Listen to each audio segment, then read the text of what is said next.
Hello student, welcome to success sign. तो आज हम लोग स्टार्ट करते हैं दूसरा चैप्टर, जिसका नाम है राजा और उनके राज्य। क्या नाम है? राजा और उनके राज्य। अब हम लोग समय ना गवाते हुए इसको स्टार्ट करते हैं, क्योंकि समय हम लोगों के पास कम है, कुछ ही दिन का समय है, तो इसको स्टार्ट कर रहे हैं। 7वीं शताब्दी के बाद कई राजवंशों का उदय हुआ। ये देखिए, यह मानचित्र है, ठीक है।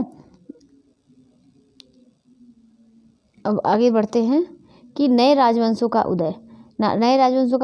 7वीं सदी आते आते उपमहाद्वीप के विभिन्न भागों में बड़े भूस्वामी और योद्धा सरदार अस्तित्व में आ चुके थे। राजा लोग प्रायः उन्हें अपने मातहत या सामंत के रूप में मान्यता देते थे। उनसे उम्मीद की जाती थी कि वे राजा या स्वामी के लिए उपहार लाएं, उनके दरबार में हाजिरी लगाएं और उन्हें सैन्य सहायता प्रदान करें। अधिक सत्ता और संपदा हासिल करने पर सामंत अपने आप को महासामंत, महामंडलेश्वर, ठीक है, महामंडलेश्वर मतलब पूरे मंडल का महान स्वामी, उसे क्या बोलते हैं? महामंडलेश्वर बोलते हैं, इत्यादि घोषित कर देते थे। कभी कभी वे अपने स्वामी के आधिपत्य में स्वतंत्र हो जाने का दावा भी करते थे। इस तरह का एक उदाहरण दक्कन के राष्ट्रकूटों का था। क्या था कि शुरुआत में वे कर्नाटक के चालुक्य राजाओं के अधीनस्थ थे। 8वीं सदी के मध्य में एक राष्ट्रकूट प्रधान दंती दुर्ग ने अपने चालुक्य स्वामी की अधीनता से इनकार कर दिया, उसे हराया और हिरण्यगर्भ, जिसका अर्थ है शाब्दिक अर्थ सोने का गर्भ, क्या अर्थ है? सोने का गर्भ, नामक एक अनुष्ठान किया। जब यह अनुष्ठान ब्राह्मणों की सहायता से संपन्न किया जाता था, तो यह माना जाता था कि इससे याजक जन्मना क्षत्रिय न होते हुए भी क्षत्रिय के रूप में दोबारा क्षत्रिय पत्य प्राप्त कर लेगा। ठीक है, इसको बड़ा कर दे रहे हैं, कर लेगा। अब आगे देखते हैं। कुछ अन्य उदाहरणों में उद्यमी परिवारों के पुरुषों ने अपने राजशाही कायम करने के लिए सैन्य कौशल का इस्तेमाल किया। मिसाल के तौर पर क्या है कि ये मिसाल के तौर पर कदम्ब, मयूर शर्मण और गुर्जर प्रतिहार हरिश्चंद्र ब्राह्मण थे, जिन्होंने अपने परंपरागत पेशे को छोड़कर शस्त्र के रूप में अपना लिया और क्रमशः कर्नाटक और राजस्थान में अपने राज्य सफलतापूर्वक स्थापित किए। आगे देखते हैं राज्यों में प्रशासन। क्या देखते हैं? ये राज्यों में प्रशासन, ठीक है। तो राज्यों में प्रशासन क्या है कि इन नए राजाओं में से कईयों ने महाराजाधिराज, जो राजाओं के राजा त्रिभुवन चक्रवर्ती, 3 भुवनों का स्वामी।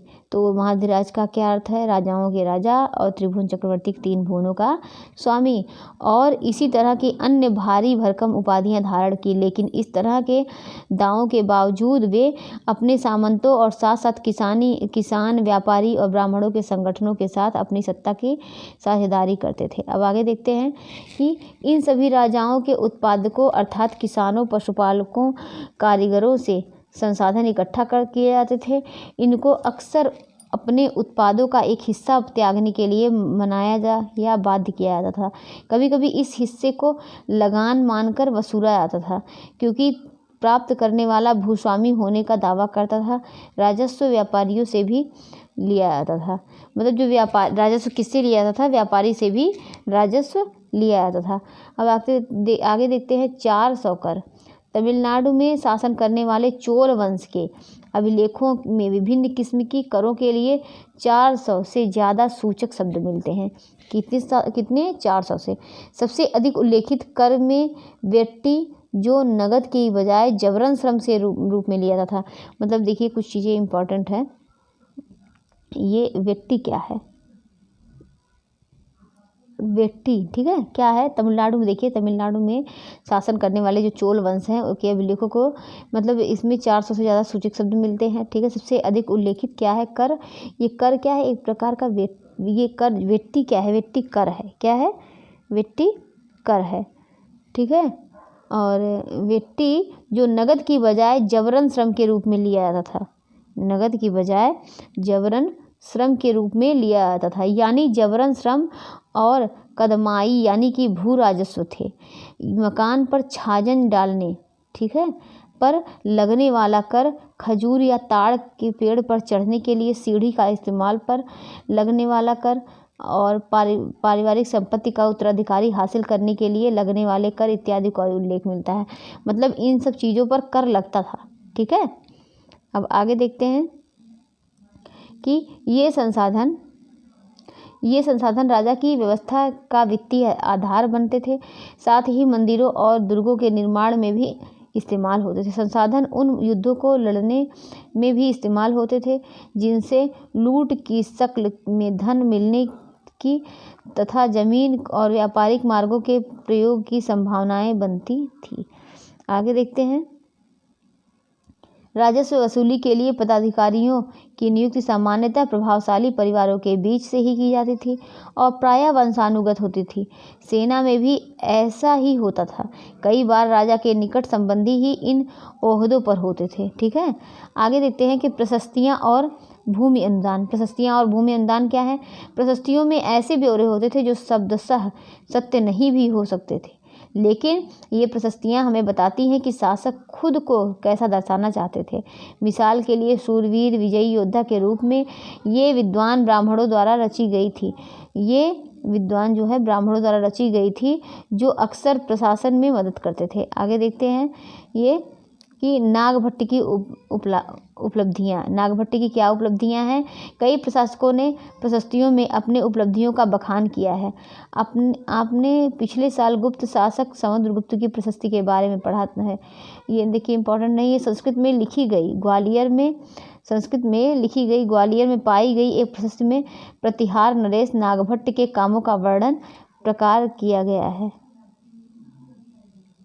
ये आगे देखते हैं। राजा लोग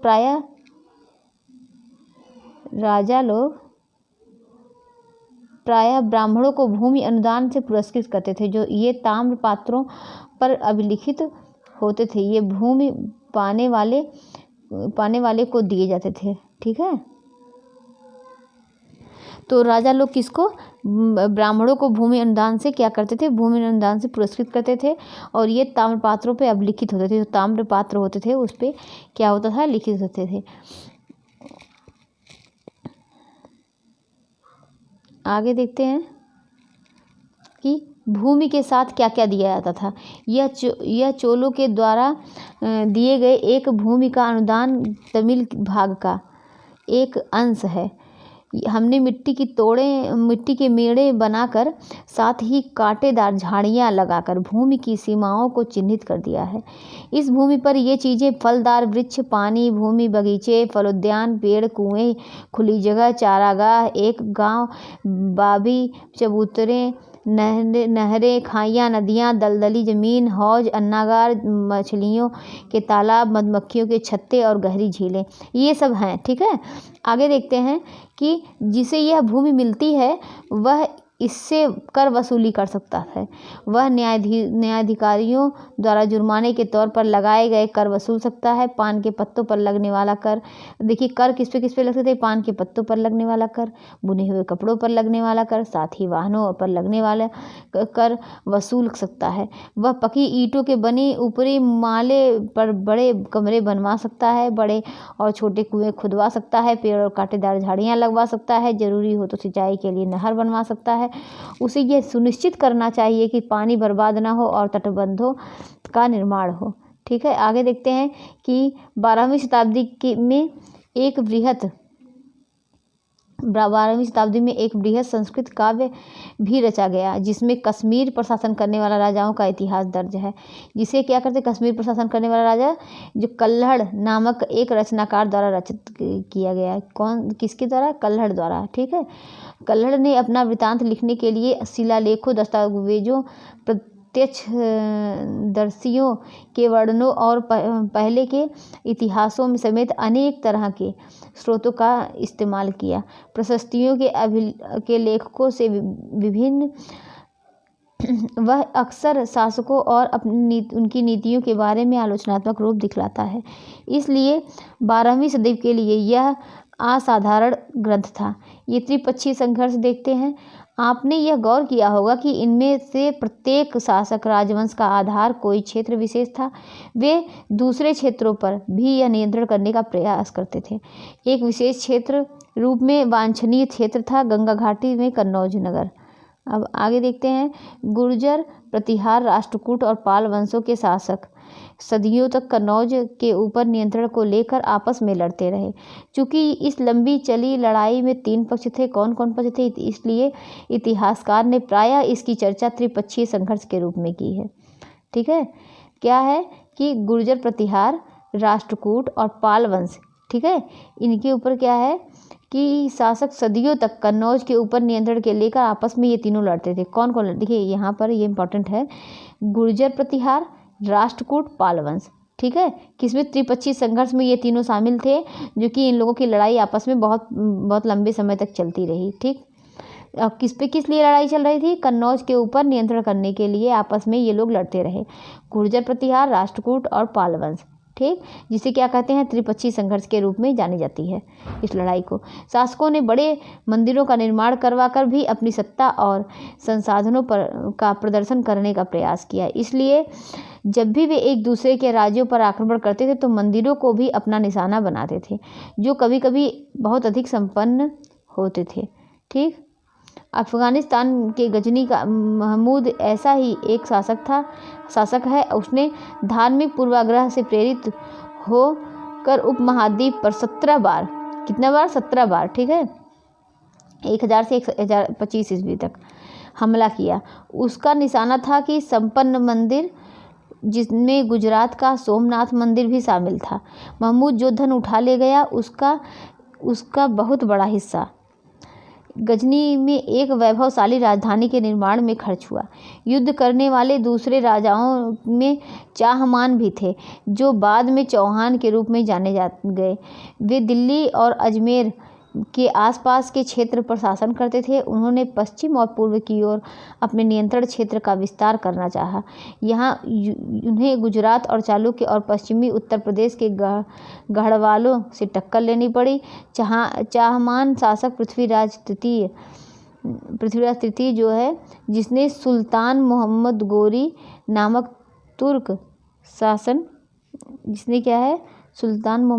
नामक तुर्क शासक को 1191 में हराया, लेकिन दूसरे ही साल 1192 में उसके हाथों हार गया। ठीक है, चोल राज्य नज़दीक से एक नज़र ये देखते हैं, उरायूर से तंजावुर तक। क्या? उरायूर से तंजावुर तक। आगे देखते हैं कि चोल वंश सत्ता में कैसे आया। कावेरी डेल्टा के मुट्टियार नाम से एक प्रसिद्ध छोटे से मुखिया परिवार की सत्ता थी। ठीक है, वे कांचीपुरम के पल्लव राजाओं के मातहत थे। उरैयार ने चोल वंशीय प्राचीन मुखिया परिवार के विजयालय ने 9वीं सदी के मध्य में मुट्टियारों को हराकर इस डेल्टा पर कब्जा जमाया। किस डेल्टा पर? कावेरी डेल्टा पर। किसने? चोल वंश। ठीक, कब्जा जमाया। उसने वहाँ तंजावुर शहर और निशुंभ सुदीनी देवी का मंदिर का बनवाया। किसका? तंजावुर शहर बनवाया और क्या? निशुंभ सुदीनी देवी का मंदिर बनवाया। ठीक, आगे देखते हैं।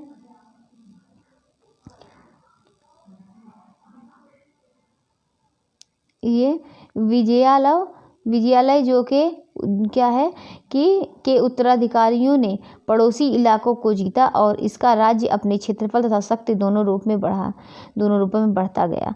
दक्षिण और उत्तर के पांड्यन और पल्लव के इलाके इस राज्य का हिस्सा बना लिए गए। राज प्रथम, जो सबसे शक्तिशाली चोल शासक माना जाता है, 985 में राजा बना और उसी ने इनमें से ज़्यादातर क्षेत्रों पर अपने नियंत्रण का विस्तार किया। उसने साम्राज्य के प्रशासन का भी पुनर्गठन किया। राज के पुत्र राजेंद्र प्रथम ने उसकी नीतियों को जारी रखा और उसने गंगा घाटी, श्रीलंका, दक्षिण पूर्व एशिया के देशों पर हमला भी किया। इन अभियानों के लिए उसने एक जल सेना भी बनाई।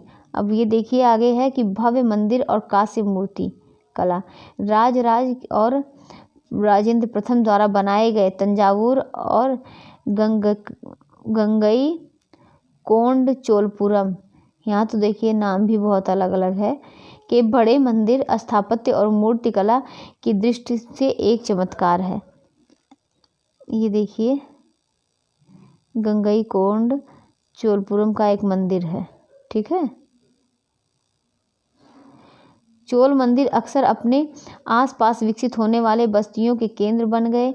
ये शिल्प उत्पादन के केंद्र थे। ये मंदिर शासकों और अन्य लोगों द्वारा दी गई भूमि से भी संपन्न हो गए थे। इस भूमि की उपज उन सारे विशेषज्ञों का निर्वाह करने में खर्च होती थी जो मंदिर के आसपास रहते और उसके लिए काम करते थे। पुरोहित, मालाकार, बावर्ची, मेहतर, संगीतकार, नर्तक इत्यादि।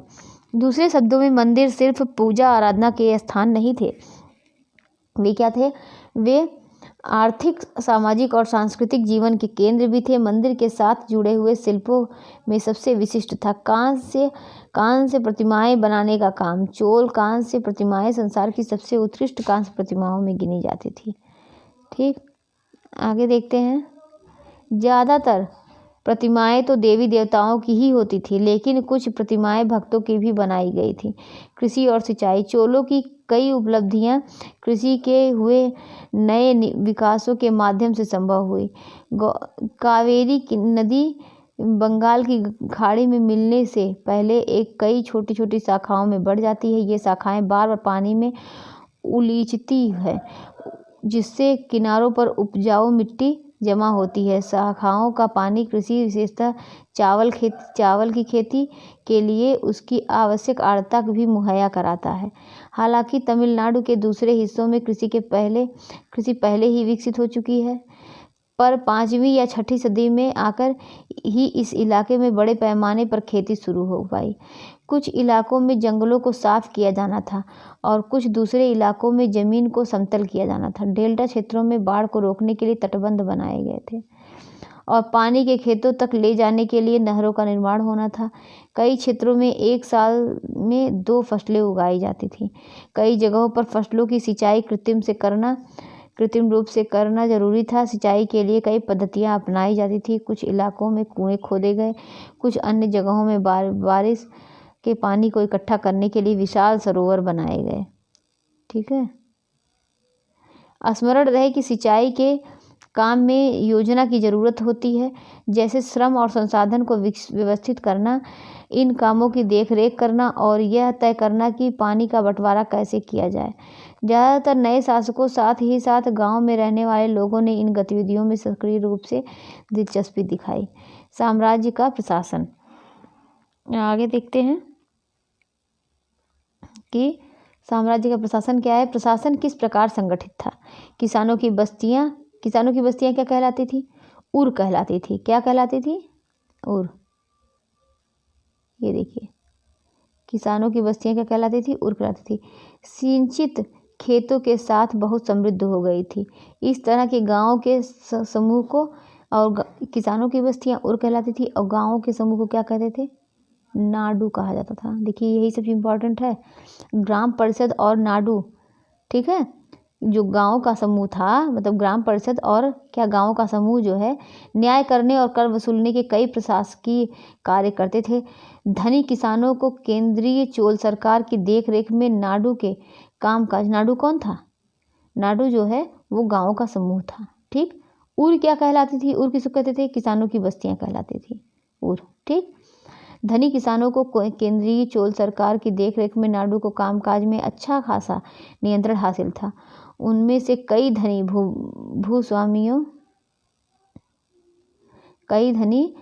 भूस्वामियों को चोल राजाओं ने सम्मान रूप से क्या है? मुवेंद वेलन। 3 राजाओं की अपनी सेवाओं प्रदान करने वाले वेलन या किसान। मतलब मुवेंद वेलन क्या है? देखिए, मुवेंद वेलन होता है 3 राजाओं को अपनी सेवाएं प्रदान करने वाला वेलन या किसान। ठीक है, वेलन को क्या बोलते हैं? किसान। ठीक। और क्या? अरैयार। अरैयार क्या है? ये प्रधान बोलते हैं। अरैयार जैसी उपाधियां दी और उन्हें केंद्र में महत्वपूर्ण राजकीय पद सौंपे।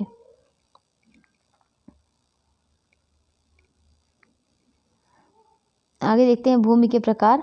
ये क्या है? ये भूमि के प्रकार, ठीक है। चोल अभिलेखों में भूमि की विभिन्न कोटियों के उल्लेख मिलता है। वेलन वगाई गैर ब्राह्मण किसान स्वामी की भूमि, ठीक है।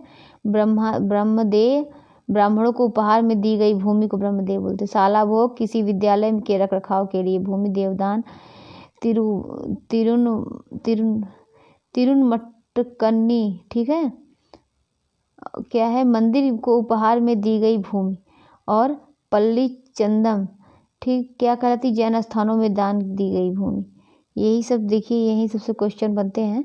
आगे देखते हैं। हमने देखा है कि ब्राह्मणों को समय समय पर भूमि अनुदान या ब्रह्मदेव प्राप्त हुआ, ठीक। क्या हुआ कि ब्रह्मदेव प्राप्त हुआ। ब्रह्मदेव मतलब ब्राह्मणों को उपहार में दी गई भूमि, ठीक। ब्राह्मणों को क्या है, भूमि अनुदान दिया गया है, तो मतलब या ब्रह्मदेव प्राप्त हुआ। परिणाम स्वरूप कावेरी घाट और दक्षिण भारत के दूसरे हिस्सों में ढेरों ब्राह्मण बस्तियां अस्तित्व में आईं। प्रत्येक ब्रह्मदेव की देखरेख प्रमुख ब्राह्मण भूस्वामी की एक सभा द्वारा की जाती थी। ये सभाएं बहुत कुशलतापूर्वक काम करती थी। इनके निर्णय शिलालेखों में प्रायः मंदिरों की पत्थर की दीवारों पर ब्यौरेवार दर्ज किए गए, ठीक है।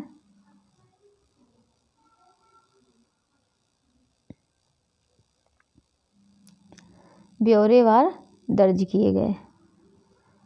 कहाँ पहुँचे थे, चलिए यही देखते हैं। प्रत्येक ब्रह्मदेव देखरेख ब्राह्मण भूस्वामी को एक सभा द्वारा की जाती थी। ये कुशलतापूर्वक काम करती थी। इनके निर्णय शिलालेखों और मंदिरों की पत्थर की दीवारों पर ब्यौरेवार दर्ज किए जाते थे। और क्या है, नगरम के नाम से ज्ञात व्यापारियों के संघ भी अक्सर शहरों में प्रशासनीय कार्य संपादित करते थे। तमिलनाडु में चिंगलपुट जिले के उत्तर मेरूर से प्राप्त अभिलेखों में इस बात का सविस्तार वर्णन है कि ब्राह्मणों की सभा का संगठन कैसा था। सिंचाई के कामकाज, बाग बगीचों, मंदिरों इत्यादि की देखरेख के लिए सभा में विभिन्न समितियां होती थी। इनमें सदस्यता के लिए जो लोग योग्य होते थे उनके नाम तालपत्र के छोटे टिकटों पर लिखे जाते थे और मिट्टी के बर्तन में रख दिए जाते थे। और किसी छोटे लड़के के हर समिति के लिए एक के बाद एक टिकट निकालने के लिए कहा जाता था। अब आगे देखते हैं कि इसमें क्या है, अभिलेख और लिखित सामग्री, ठीक है। ये देखिए जो हमने आगे पढ़ा है उसी के बारे में थोड़ा बहुत दिया हुआ है।